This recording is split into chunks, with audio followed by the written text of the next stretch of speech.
Hello, girls. Good morning. Right.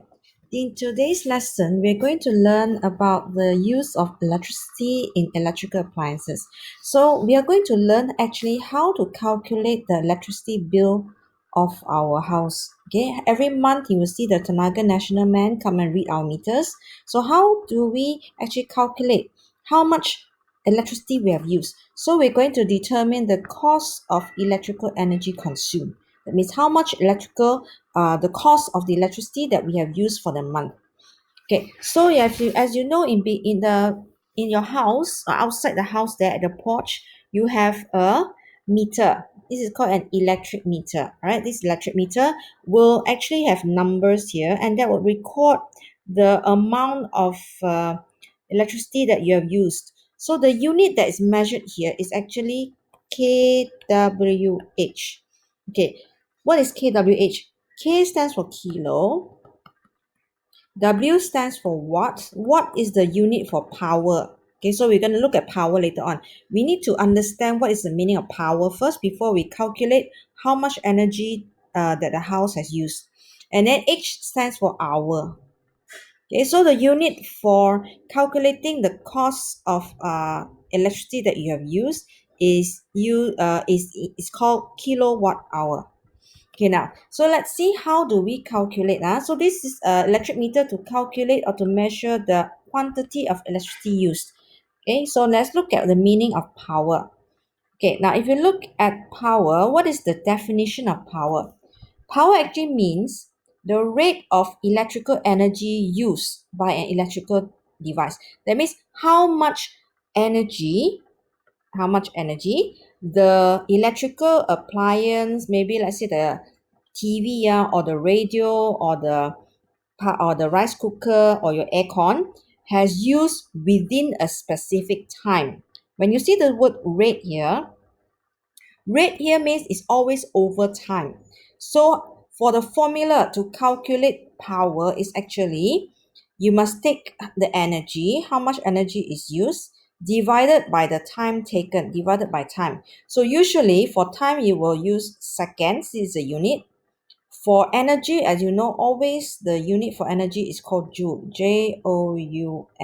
Okay, we've seen that in the previous lesson. And the unit for power is watt. Okay, so now let me explain to you why you have three things. Well, you got the power, then you have a P, and you have a W. Okay, what does it actually mean?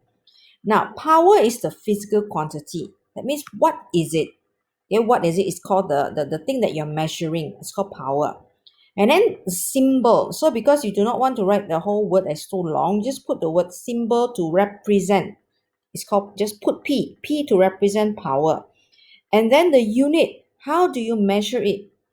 How do you measure? What's the unit to measure? For example, length, you use meter, isn't it? Meter like 5 meters or 2 meters or 1 meter. So meter is the unit, just like grams or kilogram is the unit. But for the power, the unit is called watt, W-A-T-T. Okay, so you maybe have 5 watts, 20 watts, 100 watt, 120 watts. Okay, so you have the physical quantity is called power, the symbol is capital P, and the unit is called watt.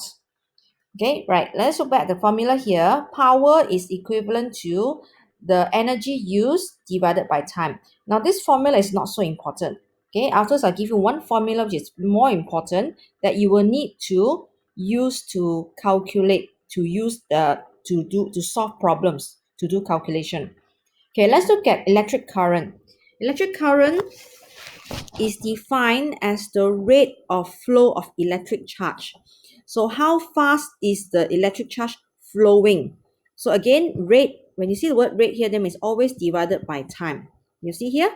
Okay, you see here is divided by time. So when you have the rate means it's always over time. That means they want to measure how fast the thing is changing. So the flow of electric current is called coulomb. Okay, Q is the unit. Okay, the symbol for electric charge, and the unit is called coulomb. Okay, capital C, and the time taken is always in seconds. Electric current is symbol is I, and the unit is called ampere. The unit for current is called ampere. So again, these formulas not so important. All right, this formula number one not so important. This formula number two not so important. I'll give you one which is more important later. You just need to know what is ampere. Ampere is the rate of flow of electric charge. Okay, next one we need to learn is voltage.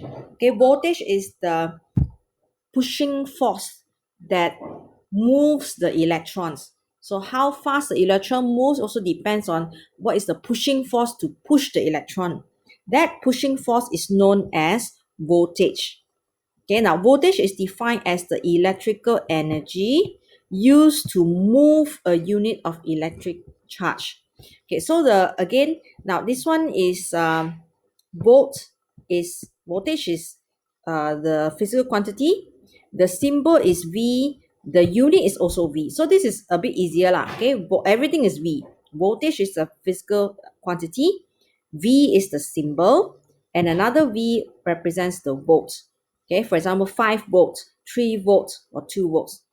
And the formula for this is the electrical energy divided by the electrical charge. Again, this formula number 3 is not so important. You may not even need to remember this. But I want you to remember these 3 things that there is a relationship.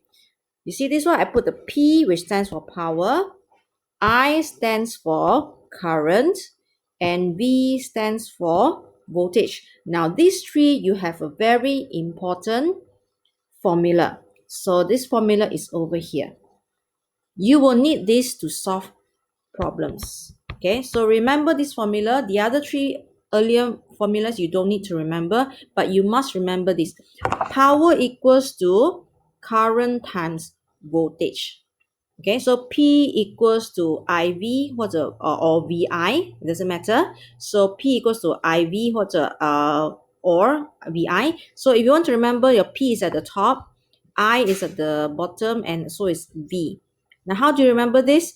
If I want to find my P, all right, if I want to find my P, I just cover this, my P here. Okay, if I want to find P, what I do is these two I times. I times V. So in order to find P, I take my I times V. I times V. I will get my P.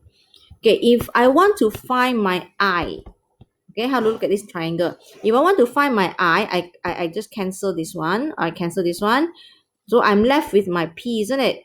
So I is equals to P is on top. You see this P is on top. The V is at the bottom, and this line represents divide.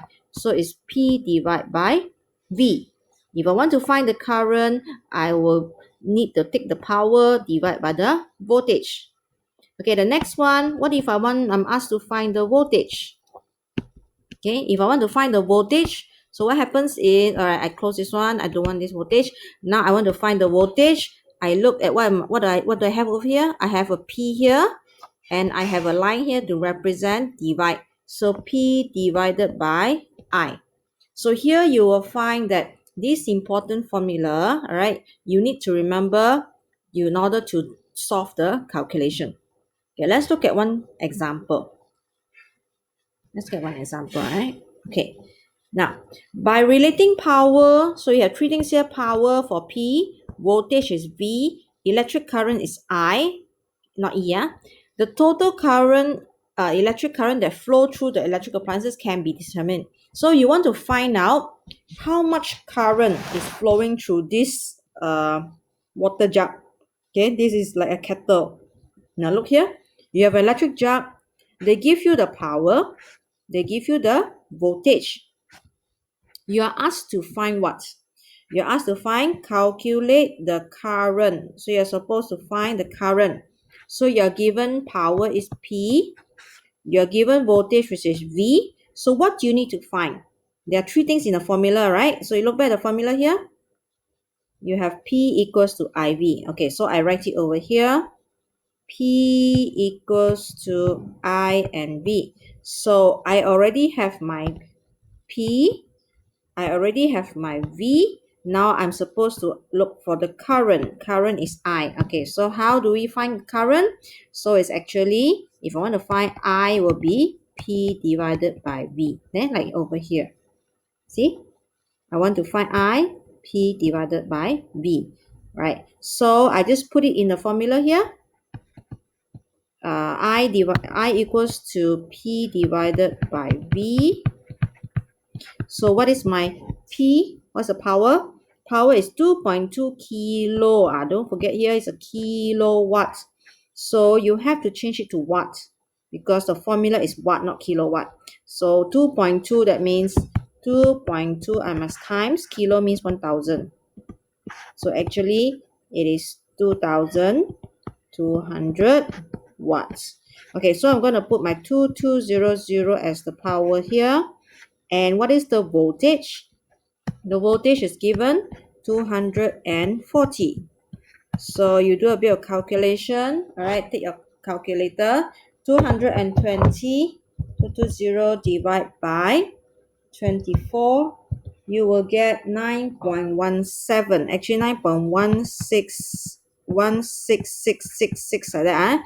Okay, it's the infinity. But you cannot just throw away your 6. Your answer is actually not 1.96. It says 66666. Now if it is too long, right? What if I want to put into 2 decimal place? Is it 9.16 or is it 9.17? Which is correct? Okay, if you look here, look back at the original number, the 6 you have to round up. So if I want my number to be in 2 decimal places, I look at the third one. So here is already more than 5. 6 is more than 5. So I cannot just throw away my 6. Okay, my 6 have to add on here, plus 1 to this number. So it's actually 9.17, not 9.16. You cannot just throw away the last number. You have to round up. So this is the answer, 9.17 what? Ampere. Okay, 9.17 ampere, which is, if you want to round up again, it becomes 9.2 ampere. So this is the current that it's needed to work your kettle. And then if I ask you further, I ask you, what is the fuse rating? If my kettle is using 9.2 ampere, what is the correct fuse to use inside the plug? Remember the fuse there? We just learned it last week, the lesson about fuse. So if it's 9.2, what kind of fuse should I use? So we need to put a little bit higher, remember? So you need to find the nearest number. You cannot use 9 because it's less than 9.2. You need to put 10 ampere. You need to put a 10 ampere fuse for it. Okay? Right. So at the moment, this is what I need you to do. All right. And just to understand this lesson.